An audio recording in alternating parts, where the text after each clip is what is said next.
Hello, everyone. My name is Ignacio. I usually go by Iggy or by Ig. That's IGG.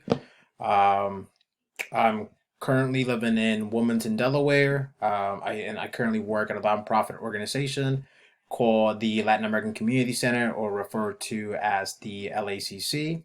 What I do there is I provide an after-school program for youth from 13 years old all the way to 19 years old, helping them, guiding them through high school, middle school, and then working with them on the process of applying for college and second higher education, as well as internships, different job applications, military, helping them with their future. I've currently been there for about 5 years now.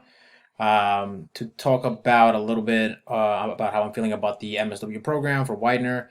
I'm a little nervous about it, to be honest, but at the same time, I'm very excited. I've spoken to a couple of different people who have gone through the program, and they have a lot of positive feedback to give about the program. So I'm very excited to expand my education with Widener. And then lastly, I'm just really looking forward to watching everybody's icebreaker and introduction, and getting to know everybody a little bit through their icebreakers. Well, thank you.